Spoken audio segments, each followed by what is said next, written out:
Hey everybody, Ryan Groff here with The Restaurant Boss. Today is January 6th of 2024. Happy New Year. I'm coming to you live from the galactic world headquarters of The Restaurant Boss here in my home office just outside of Austin, Texas. And I want to talk to you today about a question I get a lot about, I don't have any money and I have this dream of opening a restaurant. And so there's really four ways that I kind of see people get into the restaurant business. And we're going to talk about one of those specifically. What we're going to talk about today is kind of the hustle method. But I do just want to quickly, ways we're already familiar with, but right, the first way is you're in the restaurant business already. Your family has a restaurant that you're inheriting.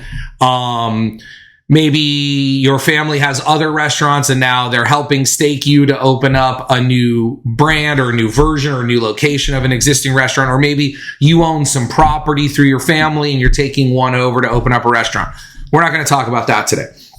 Another way is kind of you have a network of people who you can put together a business plan and attract investors, whether that be through the form of loans or equity investments, but you are in a network and you have connections that you are able to attract someone to help you with this. Another method is still an investor method, but we see this a lot. Someone is working in a restaurant or a very successful restaurant, and someone wants to stake them, wants to say, hey, you're a great chef. I love your food. We should go open up a restaurant together. And we see this happen a lot in fine dining. A chef works in a fine dining restaurant, builds a reputation, and then either goes and finds or someone finds them and says, let's go do our own thing. We're not going to talk about that either. So the method that we're going to talk about today is kind of the hustle method, because I got a question submitted to me yesterday, and I see this question a lot, which is, I'm working hard, I'm hustling, I'm selling food out of my house, legally, of course. Right? There's some home-based businesses now, or maybe I'm selling food out of a food truck or something, and I want to start a restaurant, but I don't have any money. So what usually happens here is we find either a business that's struggling and the owner is willing to basically give away the business, or give it away at a very small price, or carry some of the financing. You come in, take over the lease, take over the equipment, and boom, you're in business. Or a landlord is sort of willing to do the same thing. But this is usually some sort of a takeover situation. And while it's incredibly attractive on paper to take over someone else's business very cheap and very quick, there are challenges involved with this. The challenges are obvious, but I want to talk you through a method that I've seen many clients do successfully. In fact, one of my biggest, most successful clients that I've worked with for about 6 years now did this about 6 years ago. And now they have 19, 20 locations. But when you're taking over someone else's location, struggled, failed, whatever words we want to use, if you take it over and do the same thing the same way for the same price, maybe under the same name to the same people, there could have been some operational challenges and you may be that much better of an operator. But the majority of time that I see, we end up getting the same results. We struggle along and we don't really make a big change. So now the problem is, well, you want to make a big change, but you don't have the funds to make a big change. So you make a few minor changes and that may help a little bit. But what I want you to really think about is, if you're going to take over someone else's business, if you're going to take over a restaurant that struggled or that failed, I want you to really honestly look at that location and not ask yourself, what's your dream? What do you want to do? Well, I've always wanted to serve this food. I've always wanted to be in the pizza business. There's a pizza restaurant that I could take over for nothing. I just assumed the lease, and now I'm in the pizza business. Well, that's great, but that pizza restaurant struggled. What I want you to really do is say, maybe you do want to be in the pizza business, but maybe we achieve that goal in 3 or 4 years. But I know I want to be in the restaurant business, and here's a restaurant location. What does this area really need?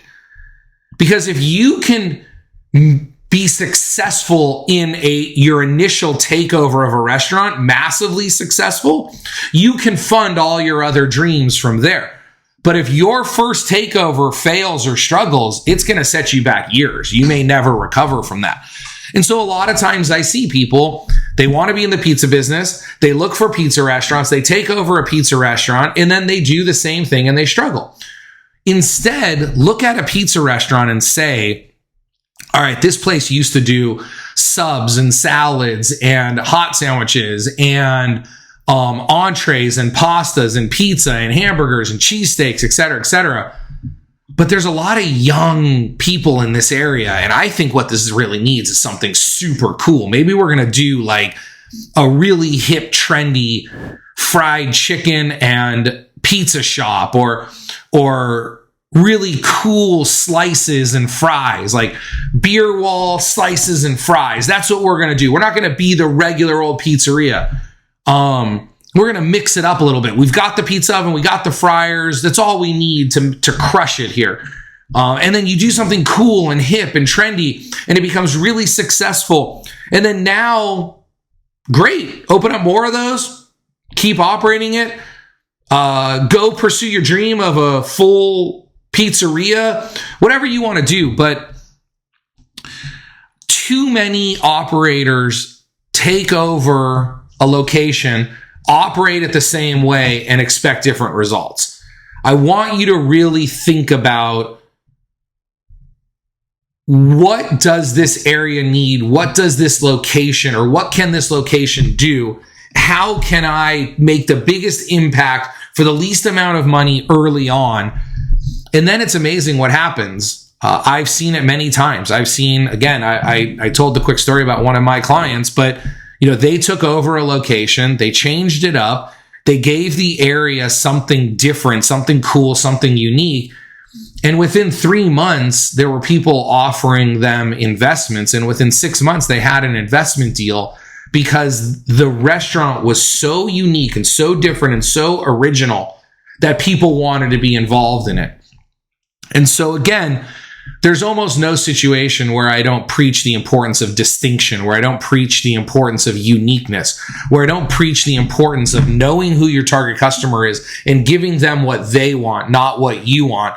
But more than ever, I can't stress it enough. If you're out looking for a cheap location or for a easy location to take over, just know that there is a reason that location has struggled. It may not be a bad location. It just may be a bad location for what they were doing. The answer is not always as easy as, well, they sucked and I'll do it better. Well, their food wasn't good and I'll make it good. Sometimes that works. A lot of times it doesn't.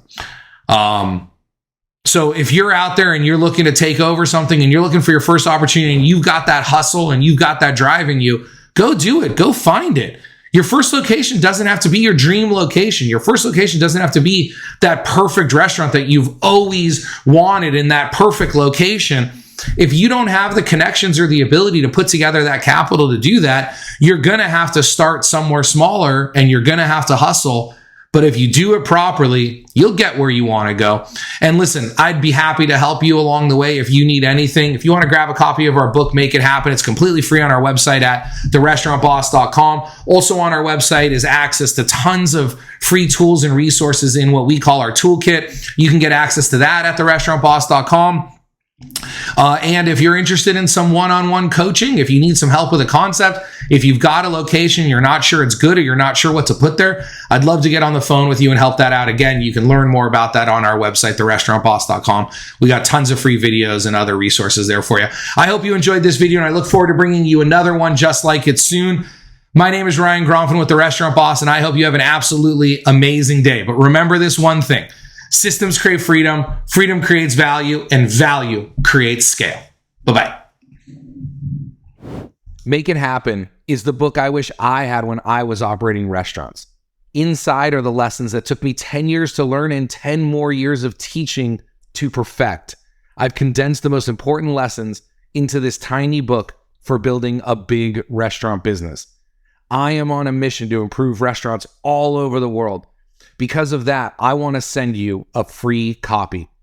Grab yours today at therestaurantboss.com.